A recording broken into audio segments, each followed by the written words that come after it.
এইটো কি বস্তু হয় বাৰু চিনি পাইছেনে? যিসকলে চিনি পাইছে মোক কমেণ্টত জনাবচোন। এইটোক আমি তৰা গজালি বুলি কওঁ। আজি ৰান্ধিছিলোঁ, ভাবিলোঁ আৰু ৰেচিপিটো আপোনালোকৰ লগতো শ্বেয়াৰ কৰোঁ। মইনো কেনেকৈ ৰান্ধিলোঁ। প্ৰথমতেই তৰা গজালি মাজৰ অংশটো উলিয়াই ল'লোঁ, যিটো একদম কোমল হয়। ভালদৰে ধুই মেলি ল'লোঁ। তাৰপৰা মিহি মিহিকৈ কাটিলোঁ, লগতে আলু কাটি ল'লোঁ, পিঁয়াজ, জলকীয়া, তেজপাত আৰু বিলাহী লৈ ল'লোঁ। এফালে আদা নহৰু খুন্দি ল'লোঁ। কণ বিলাহী লৈছোঁ মই, গুটিখিনি উলিয়াই লৈছোঁ। এইখিনিতে যোগাৰ কৰি ল'লোঁ প্ৰথমতে। তাৰপিছতে এতিয়া মই গেছৰ ওপৰতে কেৰাহী পাতি দিলোঁ। কেৰাহীখন গৰম হোৱাতে তেলখিনি দি দিছোঁ। তেল জোখমতে, মানে বেছি কমো নহয়, বেছি অভাৰো নহয়, আৰু জোখমতে লৈ লৈছোঁ। এতিয়া তেলখিনি গৰম হোৱাত ইয়াতে তেজপাত যে লৈছিলোঁ সেয়া দি দিলোঁ তেলতে।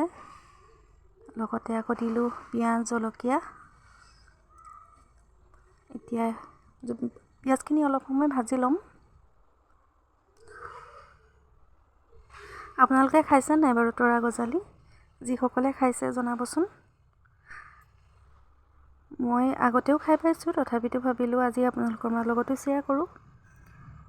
সেইকাৰণে ভিডিঅ'টো কৰিলোঁ। এতিয়া ইয়াতে মই বিলাহীকেইটুকু দি দিছোঁ। বিলাহীটো নিদিলেও হৈ যায়, দিলেও কথা নাই, নিদিলেও কথা নাই, কিন্তু মই আছিলে যিহেতু সেইকাৰণে দি দিছোঁ। বিলাহীৰ লগতে মই নিমখখিনি দি দিওঁ, যাতে বিলাহীখিনি সোনকালে সিজক। আৰু নিমখটো দিলে বিলাহী মানে সোনকালে সিজি যায়, সেইটো কাৰণে লগতে দি সকলোখিনি ভালদৰে লৰাই দিছোঁ। পেষ্ট কৰি ৰখা আদা নহৰুখিনিও ইয়াতে এড কৰি দিছোঁ। এতিয়া সকলোবিলাক মই লৰাই ল'ম, মানে অলপ সময় ভাজি ল'ম। একেবাৰে চিম্পুল ৰেচিপি হয়, ইয়াত আৰু মছলা পাতি বেছি প্ৰয়োজন নহয়। তথাপিতো এনেই দিলোঁ আৰু ৰেচিপিটো বনাইছিলোঁ যিহেতু। এতিয়া জোখমতে হালধি, আৰু ইয়াতে মই দিম জিৰা অকণমান, আৰু লগতে ধনিয়া, আৰু ইয়াতে মই অকণমান জলকীয়া গুড়ি দি দিছোঁ। অকণমান পানী দিয়ে মছলাখিনি অলপ সময় ভালদৰে ভাজি ল'ম।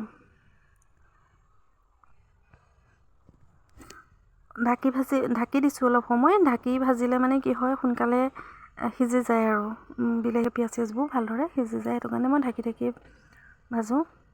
ইয়াত দেখিছেনে মোৰ মছলা ভজা হৈ গৈছে। কম জুইত ভাজি আছিলোঁ, তেল এৰিছে এতিয়া মছলাৰ পৰা। ইয়াতে মই কাটি লোৱা তৰা গজালিখিনি দি দিম। কেৰাহীখন অকণমান সৰু হ'ল, সেইকাৰণে একো নাই, হৈ যাব। এনেওতো সিজিলে ভাজিখিনি কমিয়ে যায়গৈ। আৰু এটা হাতে যে মই মোবাইল ধৰোঁ, এটা হাতে লৰাই থাকোঁ নহয়, সেইটো কাৰণে কেৰাহীখন মাজে মাজে লৰি থাকে। কি কৰিব, মোবাইল ধৰি দিয়া মানুহ নাই, সেইকাৰণে নিজে নিজে কৰিবলগীয়া হয়। তথাপিতো কৰোঁ আৰু তেনেকৈ যেন তেন। এতিয়া সকলোখিনি ভালকৈ লৰাই মই ঢাকি দিম অলপ সময়ৰ কাৰণে। জুইটো কমাই ৰাখোঁ, বেছি দিও নিদিওঁ, একদম কমাই মাজে মাজে লৰাই আছোঁ। মাজে মাজেতো লৰাই থাকিবই লাগিব ন, নহ'লেতো তলত লাগি যাবও পাৰে। সেইকাৰণে মাজে মধ্যে আহি মাত্ৰ মই লৰাইহে আছোঁ। এতিয়া অকণমান পানী দি দিছোঁ, যাতে বস্তুখিনি ভালকৈ সিজে, আৰু তৰা গজালিখিনি। আৰু এটা কথা, ইয়াতে মই অকণমান খোৱা চ'দা ব্যৱহাৰ কৰিছিলোঁ, সেইখিনি ভিডিঅ' কৰা নহ'লে বাৰু। খোৱা চ'দাকণ দি দিলে মানে তৰা গজালিখিনি ভালকৈ সিজি যায়, সেইকাৰণে দিলোঁ। এয়া দেখিছেনে, মোৰ ভাজি ৰেডি হৈ গ'ল বনাওঁতেই। ৰেচিপিটো কেনে লাগিল বাৰু জনাব নাপাহৰিব কিন্তু। আজিলৈ বাই বাই।